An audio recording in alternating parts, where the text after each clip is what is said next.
What's up, gamers? I hope you guys are all having a great day today, just full of so much positivity and happiness, dude. So today I want to talk about one of my personal favorite social media platforms on this wonderful place we call the internet, and that is none other than Twitch.tv. You know, I think only Twitter has a worse reputation online than Twitch at this point. Like, literally, Twitch is probably the worst place on the internet to be a content creator, because Twitch itself does not care about you. Like, they do not give a shit about you as a content creator. They selectively enforce their rules worse than anyone else, rivaling only Twitter in that regard, and they literally just treat anyone on that platform, unless you're a Pokimane and XQC type person, like they just treat you like the dirt underneath their boot, and they're more than happy to tread all over you and just throw you out like you're nothing. Like, they treat you like absolute garbage on that platform unless you're in like the top tier of Twitch content creators, and I just don't really understand why anyone would ever want to start streaming on Twitch. The discoverability is terrible on Twitch. They do nothing to actually promote up-and-coming streamers. Unless you're a really big name already, then they'll promote you, but if you're just starting out, Twitch is the worst place to do so. Like, YouTube is better than Twitch in almost every single aspect except the user interface. I will give Twitch credit. They do have a lot of really cool features that you can use while streaming that YouTube is slowly adding to their streaming platform, but, you know, Twitch is still kind of a big step ahead of YouTube in that regard. But aside from that, man, honestly, YouTube has everything you need. They have the membership feature,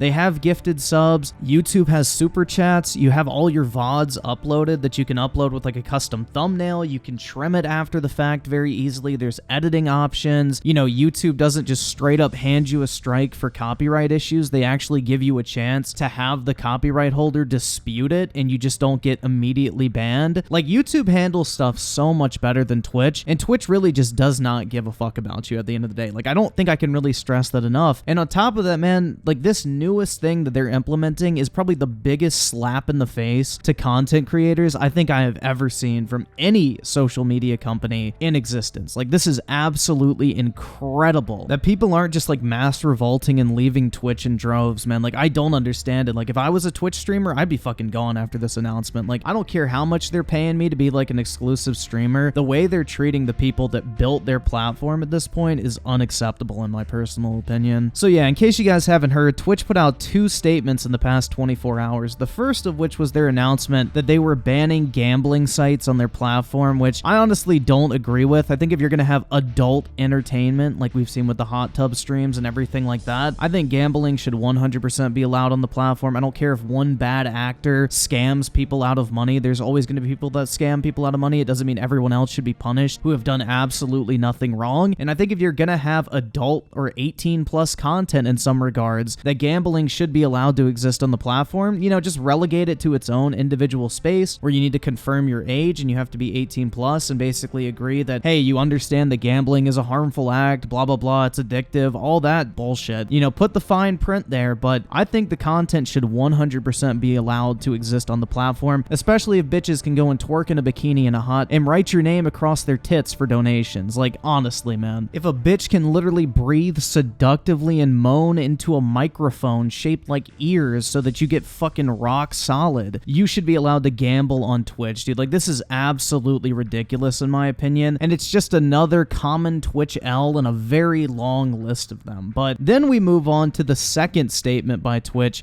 which this is the big one, and this is the one I just don't understand how any Twitch streamer could be in support of, because it directly fucks over literally everyone on the platform, big or small. So this is titled "A Letter from Twitch President Dan Clancy on Subscription Revenue Shares," and this is absolutely incredible, bro. I'm gonna go ahead and read it, and you know, we'll pause along the way to discuss it. Hello, Twitch community. I'm Dan Clancy, president of Twitch and responsible for the day-to-day operations of the service. FYI, this blog is targeted to streamers, but everyone of course is welcome to read along with us. This morning we reached out to a subset of streamers about some upcoming changes to their agreement terms. This blog gives us an opportunity to be clear with all streamers on Twitch about those changes and talk more broadly about our strategy to help streamers make more money on our service, which this is absolutely fucking rich, because the entire point of this blog post is to tell streamers they're basically taking a 30% pay cut when it comes to subscription revenue on Twitch, which, in case you guys aren't familiar with Twitch, like, the majority of your money comes from subs. Like, donations are kind of nice on Twitch, but they're not the biggest money maker. Like, subscriptions is 100% 100% the way you make money on Twitch for the most part, and them reducing the amount of money you make off those subscriptions by 30% is absolutely insane. But let's go ahead and keep going. Streamers are and always will be the foundation of our global community. It's your passion, hard work, and creativity that make Twitch the one-of-a-kind place it is. It truly is one of a kind. To bring it back around more directly to this blog's topic, we can't run this service unless you make money. That's not a drawback, it's by design. This innate partnership is why we support all streamers' careers and ambitions like they're our own. Yeah, bullshit on that one. Before we talk about what's happening next, we need to share some information for context. For subscriptions, we use a baseline revenue share of 50-50 on net revenue from those earnings. The vast majority of Twitch streamers have these terms in their agreement. However, for some time we did offer standard agreements with premium subscription terms to select streamers as they grew larger. This isn't something we've talked about publicly, but such deals are common knowledge within the streamer community. Yeah, if you hit Twitch partner, basically, your revenue cut would go up from 50% to 70% on your subscriptions because they assumed, hey, this person's bringing in more money, so they should get to keep more of the money they're bringing in. Like, that was kind of the whole premise behind it. Historically, we didn't have a consistent framework to determine who would receive these deals and when. Over a year ago, we made the decision to stop offering these premium agreements to new streamers not already on these terms. As we reflected on how we handled these premium deals, we realized a few problems. First, we had not been transparent about the existence of such deals. Second, we were not consistent in qualification criteria, and they generally went to larger streamers. Finally, we don't believe it's right for those standard contracts to have varied revenue shares based on the size of the streamer. Yeah, you know, Twitch picking favorites is nothing new. I think everybody knows at least 10 examples off the top of their head where Twitch has played favorites and, you know, sided with a streamer that obviously should have been banned or whatever if they enforced their rules in any way that was even close to being considered fair. But, you know, this is nothing really new right here. In an ideal world, all streamers would be on the exact same set of terms regardless of size. Well, you know, you have the opportunity to make the ideal world, but somehow you didn't do it. I don't really know. However, instituting that policy would have a negative impact on the streamers currently on these terms, many of whom were instrumental in helping us build Twitch we know today. These streamers have come to depend on the additional revenue split to maintain their standard of living. For these streamers still on these premium deals, we're adjusting the deal so that they retain their 70-30 revenue share split for the first 100K earned through subscription revenue. Revenue above 100K will be split at the standard 50-50 share split. We're announcing this change now, but it won't go into effect until after June 1st, 2023. After that point, streamers will only be affected once their existing contract is up for renewal. All streamers with these terms have already received this information and more via email, and we will make sure to give them the exact updates and timelines as we get closer to June 1st, 2023. So effectively what this is saying is basically, hey, if you're an existing Twitch streamer and you're making bank on the platform and you're one of our A-list streamers, we're going to make sure you're all right, man. We're going to take care of you. We're not going to hurt your revenue too much. Well, maybe after 100K, but you know, we got you. We're still playing favorites here, but everybody new on the platform, you don't get these same terms because we don't fucking care. We don't need you. You're a dime a dozen is basically what's being said here. Like, I don't know why they couldn't just do the 70-30 cut across the board for all partners, and anything after 100K, that's when they start taking the 50-50 cut. Like, that to me makes sense because that way you can still have smaller content creators come up and have the opportunity to make this their full-time job, because basically what you're doing now is kneecapping everybody that's up and coming, because now they can never hope to attain like this level of financial freedom by streaming on Twitch. Like, they're making 30% less money than people who are already established on the platform, basically, is what I'm trying to get at here. So what they're doing is the typical Amazon tactic, and it's a tactic that Amazon tries to do in industry all the time. They encourage the creation of all these different regulations, tax increases, and everything like that, not because they're oh so virtuous and they care about stopping big businesses taking advantage of the small guy. It's the strategy of, hey, we've already made it to the top, so let's make sure that we get rid of the conditions that allowed us to get to that point and make sure no other company can ever attain the level of success that we did and have the same like positive economic growth environment that we took advantage of, so that way we never have to deal with a competitor. That's basically what's being applied here, just in the context of Twitch streamers. The top tier Twitch streamers are protected, but now every single new and upcoming person, it's going to be even harder for them to ever justify making the decision to go full-time streaming on Twitch because they're making 30% less than than someone else who's partnered who just so happened to start before them or pop off on the platform before them. But let's go ahead and keep going here. For approximately 90% of streamers on standard agreements with premium subscription terms, this change will not affect them at their current revenue. For those who are affected, we wanted to make sure the impact was minimal, not just by giving them ample time before the deal goes into effect, but also by offering an alternative way to earn revenue. Our recent bump in ads revenue share to 55% as part of the ads incentive program is a great way for these larger streamers to make up most, if not all, of the revenue, which is a complete lie. Like, ad revenue on Twitch is fucking garbage. I streamed on there for over a year. The ad revenue is a complete fucking joke compared to YouTube, and it's nothing. It does not even come close to replacing that. For those that are interested in additional detail, we have provided a copy of the email that we sent to some of these streamers explaining the changes and how it affects them below. It's a reality of our business that we will, in rare cases, continue to negotiate custom agreements on a case-by-case basis. Basically, we're still playing favorites, and our top-tier streamers, we got you guys. However, we have been reducing how often we offer these deals and the total value of these deals. Now, let's get to the big question. Why not 70-30? And this is where the damage control really begins.